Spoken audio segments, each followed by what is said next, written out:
بسم اللہ الرحمن الرحیم۔ آغاز سفر سبق نمبر 2۔ کیا آپ معرفت الہی رکھتے ہیں؟ اللہ عز و جل کی معرفت کے طریقے کون سے ہیں؟ ہم اللہ کی طرف ہدایت کیسے حاصل کر سکتے ہیں؟ عقل کے ذریعے ہم اللہ کی طرف کیسے ہدایت پا سکتے ہیں؟ روح کے ذریعے۔ مقدمہ: گزشتہ سبق میں یہ معلوم کر لینے کے بعد کہ انسانی وجود کا مقصد اور ہدف اللہ عز و جل کی معرفت حاصل کرنا ہے اور اس سے رابطہ قائم کرنا ہے، تو پھر یہ جاننا بھی ضروری ہو جاتا ہے کہ اللہ عز و جل کی معرفت کے طریقے کون سے ہیں اور ہم اللہ کی طرف ہدایت کیسے حاصل کر سکتے ہیں۔ معرفت حاصل کرنے کا طریقہ: انسانی ارواح اپنے گرد و پیش ماحول کے امور کو پہچانتی ہیں۔ وہ اشیاء کے درمیان فرق پہچان سکتی ہیں، چنانچہ مادی اشیاء حواس کے زیر اثر واقع ہوتی ہیں اور حواس اپنی مناسبت سے ان میں امتیاز پیدا کرتے ہیں۔ اس لیے آنکھوں سے دکھائی دینے والی، کان سے سنائی دینے والی اور چھو کر محسوس کی جانے والی تمام اشیاء اور اسی طرح خوشبو یا بدبو اور کھانے پینے کی اشیاء، یہ سب محسوسات ہیں۔ مزید یہ کہ ہم دلکش اور خوبصورت منظر کو حس سماعت سے ادراک نہیں کر سکتے ہیں اور نہ ہی بلبل کی آواز اور کوے کی آواز کے درمیان آنکھ کے ذریعے فرق کر سکتے ہیں۔ اسی طرح سونگھنا اور ذائقہ وغیرہ ہے۔ اس سے واضح ہوا کہ ہر معلوم شے کو حواس میں سے کسی ایک ذریعے سے محسوس کیا جاتا ہے، لیکن ان حواس میں کون فرق کرے گا؟ اس کا جواب یہ ہے کہ اللہ تعالیٰ نے ہمیں عقل کی دولت سے سرفرازہ ہے اور ہمیں تمام مخلوقات پر فضیلت دے کر اشرف المخلوقات بنایا ہے۔ مثال کے طور پر ہم آگ میں اپنا ہاتھ نہیں ڈالتے، نہ زہر پیتے ہیں، نہ اپنے آپ کو چھری یا چاقو وغیرہ سے کاٹتے ہیں، کیونکہ ہمارے پاس عقل موجود ہے جو ہمیں اس قسم کے غلط اعمال سر انجام دینے سے روکتی ہے، کیونکہ یہ ہمیں ہلاکت و تباہی کی طرف لے جاتے ہیں۔ اسی طرح عقل ایک ایسی قوت ہے جس کے ذریعے سے انسان اشیاء کا ادراک کرتا ہے، ان کی چھان بین کر کے ان میں فرق واضح کرتا ہے۔ چنانچہ اگر یہ حواس خود معرفت الہی حاصل نہ کر سکیں تو کیا عقل اللہ تعالیٰ کی معرفت حاصل کر سکتی ہے؟ عقل اللہ تعالیٰ کی طرف ہدایت کرتی ہے۔ اللہ تعالیٰ نے ارشاد فرمایا: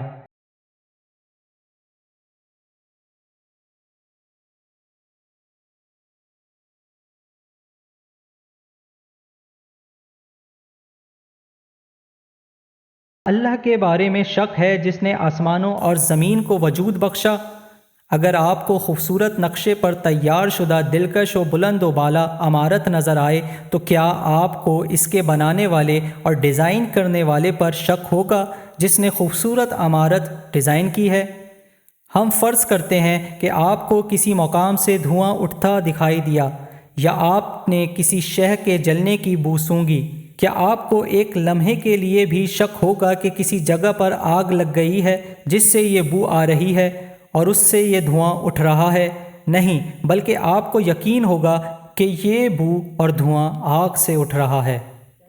اگر آپ ساحل سمندر پر چل رہے ہوں اور آپ کو ساحل کی ریت پر مسلسل قدموں کے نشانات دکھائی دیں تو کیا آپ کو ایک لمحے کے لیے بھی شک ہوگا کہ اس ریت پر کوئی آدمی چل رہا تھا جو اس ریت پر اپنے قدموں کے نقوش چھوڑ گیا؟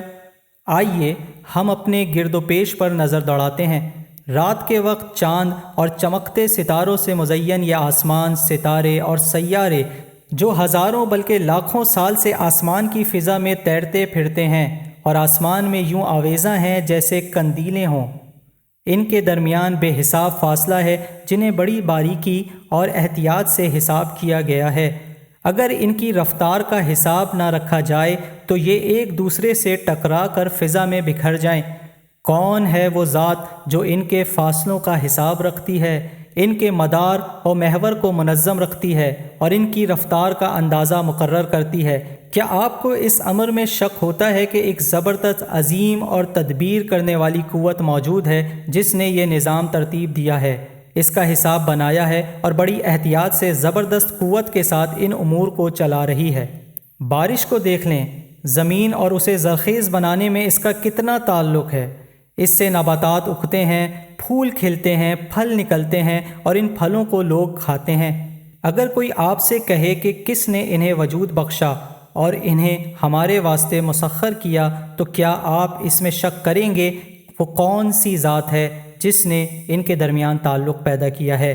انسان آلات یا حیوانات کے ذریعے زمین میں ہل چلاتا اور اس میں بیج بوتا ہے، جانوروں کے گوبر سے کھیتوں میں کھاد فراہم کرتا ہے، زمین میں بوئے ہوئے بیجوں کو بارش سیراب کرتی ہے، پھر فصل اگنا شروع ہو جاتی ہے اور پھول نکلتے ہیں، پھر ہوا چلتی ہے یا حشرات کیڑے مکوڑے وغیرہ آتے ہیں جو بیج کے دانوں کو ایک پھول سے دوسرے پھول پر منتقل کر دیتے ہیں تاکہ پھل پک جائیں اور پھر مزیدار پھل بن جائے۔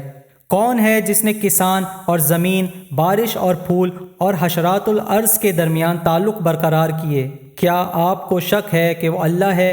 ارشاد رب العزت ہوتا ہے، کیا اس اللہ کے بارے میں شک ہے جو آسمانوں اور زمین کو پیدا کرنے والا ہے؟ عقل ایک مدبر، قدرت رکھنے والے، حکیم و دانا اور مہربان عالم و خالق کے موجود ہونے کا حکم دیتی ہے۔ اللہ نے ہماری عقلوں کو ایسے معارف سمجھائے ہیں کہ جن میں شک نہیں ہو سکتا۔ ان معارف کے ذریعے ہمیں اللہ پر ایمان رکھنے کی طرف ہدایت ملتی ہے۔ چنانچہ ہم نے اللہ کو اپنی آنکھوں سے نہیں دیکھا، البتہ کائنات میں پھیلی ہوئی اس کی نشانیوں میں چھان بین کرتے ہوئے اس کی معرفت حاصل کی ہے، اور اس کائنات کا وجود اس امر کی گواہی دیتا ہے کہ اللہ ہمارا خالق ہے۔ ارشاد رب العزت ہوتا ہے،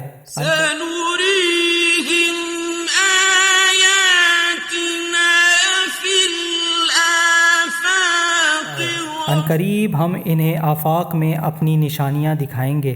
روح اللہ کی طرف ہدایت کرتی ہے۔ بات کرنے سے پہلے ہم سابقہ آیت پوری کرنا چاہتے ہیں کہ اللہ رب العزت نے فرمایا،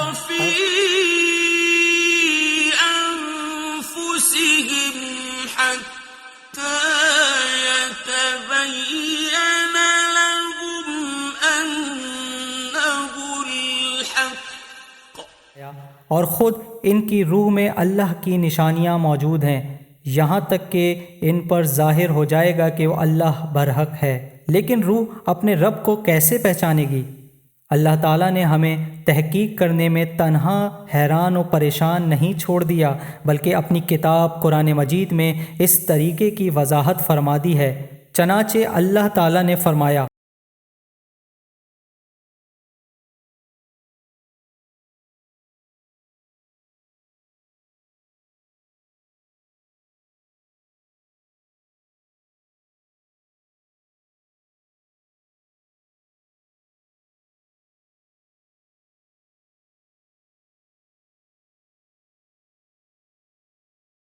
اے لوگوں، تم اللہ کے محتاج ہو جبکہ اللہ تعالیٰ بے نیاز اور لائق حمد ہے۔ برادر عزیز، کیا آپ میرے ساتھ مل کر یہ نہیں دیکھتے کہ بنی نوع انسان کو زندہ رہنے کے لیے ہوا کی ضرورت پڑتی ہے تاکہ ہم سانس لے سکیں؟ اگر ہوا نہ ہو تو سانس رک جائے اور ہم مر جائیں گے۔ ہمیں کھانا کھانے کی ضرورت ہوتی ہے تاکہ ہمارے جسم میں قوت و توانائی فراہم ہو، ورنہ ہم بھوکے مر جائیں گے۔ یہاں تک کہ ہمیں اپنے جسم کی ترکیب میں 2 آنکھوں کی ضرورت ہے جس سے ہم دیکھیں، 2 کانوں کی ضرورت پڑتی ہے تاکہ ہم سن سکیں، 2 ہاتھوں کی ضرورت پڑتی ہے تاکہ ہم کچھ بنا سکیں، کام کاج کر سکیں اور کھیتی باڑی وغیرہ کر سکیں۔ ہمیں پاؤں کی ضرورت ہوتی ہے تاکہ ہم چل سکیں۔ ہمیں ان سب چیزوں کی ضرورت پڑتی ہے، البتہ وہ شے جو ہمیں حرکت دیتی ہے اور ہمارے ہاتھوں کو کام کرنے، پاؤں کو چلنے پھرنے وغیرہ پر آمادہ کرتی ہے، وہ ضرورت ہے، کیونکہ ہم کمزور ہیں۔ ہمیں بھوک لگتی ہے، ہمیں پیاس محسوس ہوتی ہے، سردی سے ہمارے جسم ٹھٹرتے ہیں اور سورج کی تپش ہمیں جھلسا دیتی ہے۔ چنانچہ ہماری ضرورت و احتیاج ہمیں کام کرنے اور محنت کرنے پر آمادہ کرتی ہے تاکہ ہم ان ضروریات کو پورا کر سکیں اور ان خواہشات کی تکمیل کر سکیں۔ ہم کھانا مہیا کرنے کی کوشش اس لیے کرتے ہیں تاکہ پیٹ بھر سکیں، اور پانی فراہم کرنے کی کوشش کرتے ہیں تاکہ اسے پی کر پیاس بجھائیں، اور لباس کے حصول کی کوشش کرتے ہیں تاکہ ہم اپنے جسم کو سردی گرمی سے بچا سکیں۔ لیکن جس طرح ہمیں جسمانی طور پر احتیاج ہوتی ہے، اسی طرح روحانی طور پر بھی ہمیں کچھ ضروریات اور احتیاجات ہوتی ہیں۔ علم کی ضرورت ہوتی ہے، قوت و طاقت و قدرت کی ضرورت پڑتی ہے، عزت و سربلندی کی ضرورت پڑتی ہے، پیار و محبت کی احتیاج ہوتی ہے، ہم حسن و جمال کی طرف رغبت رکھتے ہیں، یہاں تک کہ اگر ہم شکم سیر ہوں تو پھر بھی ایک دوسری بھوک باقی رہ جاتی ہے جو جسم کے اندر سے آواز دیتی ہے، کون مجھے رات کی تاریکی میں خوف سے امن دے گا، کون تنہائی میں میرا مونس و غمخوار ہوگا، کون میرا شریک سفر ہوگا۔ تو دل کی گہرائیوں سے یہ آواز آتی ہے، ان لوگوں سے یہ حاجت طلب نہ کر جو فقر و غربت اور احتجاج میں تجھ جیسے فقیر و نادار ہیں، وہ بھی تیری طرح غریب ہیں، وہ بھی تیری مانند بھوکے ہیں، آپ اور میں اور ہم سب، تمام لوگ، تمام مخلوقات، یہاں تک کہ بڑی سے بڑی مخلوقات بھی فقیر و محتاج ہیں۔ ہم اپنے فقر و احتیاج میں ڈوبے ہوئے ہیں، ہم تو فقر و احتیاج کا گھر بنے ہوئے ہیں۔ ہمیں ایسی تونگری چاہیے جس کی کوئی حد نہ ہو، جو ہماری نہ ختم ہونے والی حاجات پوری کرے اور ہمارے اس فقر کا خاتمہ کرے جس کی کوئی حد نہیں ہے۔ ہمیں ہر شے کی احتیاج ہے، ہم اس ذات کے محتاج ہیں جس کے پاس سب کچھ دستیاب ہو اور وہ خود ہر شے سے بے نیاز ہو۔ آپ کے خیال میں وہ کون ہے؟ آپ کے وجدان کی گہرائی اور دل سے یہ جواب آئے گا کہ بے شک وہی اللہ ہے جو ہر لحاظ سے غنی ہے، جس کا مال و دولت بے حساب ہے اور اس کے فضل و کرم کی کوئی حد نہیں ہے۔ امام سجاد علیہ السلام کے دعائیہ فکرے سنیے: اے پروردگار، تو نے اپنی مخلوق سے بے نیاز ہونے کی صفت کا مظاہرہ کیا ہے، اور اس میں کوئی شک نہیں کہ تیری ذات ان مخلوقات سے بے نیاز ہی ہے، اور تو نے ان میں فقر و احتیاج کو رکھ دیا ہے، اور بے شک وہ تیری محتاج ہیں۔ چنانچہ جس نے اپنے فقر و افلاس کو دور کرنے کے لیے تیری بارگاہ کا رخ کیا اور اپنی احتیاج کو پورا کرنے کے لیے تیری ذات سے رجوع کیا، تو اس نے اپنی حاجت کو اس کے محل و مقام سے طلب کیا، اس نے اپنے مقصد و ہدف تک پہنچنے کے لیے صحیح راستے کا انتخاب کیا۔ اس کے علاوہ امام خمینی اپنے فرزند سید احمد کو وصیت کرتے ہوئے فرماتے ہیں: اور اگر تم کائنات کی موجودات سے مخاطب ہو کر سوال کر سکو جو کہ بذات خود بھی محتاج ہیں، اے احتیاج رکھنے والی موجودات، تمہاری احتیاج و ضروریات کون پوری کرتا ہے؟ تو وہ سب زبان فطرت سے جواب دیں گی کہ ہم اس ذات کے محتاج ہیں جو ہماری طرح وجود میں آنے کے لیے کسی کا محتاج نہیں، بلکہ اس کا وجود تو کمال وجود ہے۔ اور پھر آپ فرماتے ہیں: اور اس غنی مطلق سے تعلق پیدا کرو یہاں تک کہ اس کے غیر سے بے پرواہ ہو جاؤ۔ برادر عزیز، اپنے نفس پر غور کریں اور اس سے یہ سوال کریں: کیا تو محتاج و فقیر ہے یا نہیں؟ تو وہ تمہیں جواب دے گا ہاں، تو پھر آپ اس سے کہیں کہ آؤ پھر ہم سب غنی مطلق، سب سے زیادہ عظمت و فضیلت کے مالک اللہ عز و جل کی معرفت حاصل کرتے ہیں اور اس کے پاس پناہ لیتے ہیں، کیونکہ اس کی معرفت میں ہی ہر طرح کی سعادت اور کمال ہے، اور اس کی پناہ میں ہی ہر قسم کی احتیاج رفع ہوتی ہے۔ سبق کا خلاصہ: اس میں کوئی شک نہیں ہے کہ بنی نوع انسان اپنے گرد و پیش ہونے والے معاملات سے واقفیت حاصل کر سکتا ہے، اشیاء کے درمیان فرق کر سکتا ہے، اور عقل جو اللہ تعالیٰ نے اسے عطا فرمائی ہے وہ ایسی قوت ہے جس کے ذریعے انسان اشیاء کا ادراک کر سکتا ہے۔ چنانچہ جب انسانی حواس بذات خود اللہ کی بارگاہ تک رسائی نہ کر سکیں تو عقل اس کائنات میں پھیلی ہوئی نشانیوں میں تحقیق و جستجو کر کے معرفت الہی حاصل کر سکتی ہے۔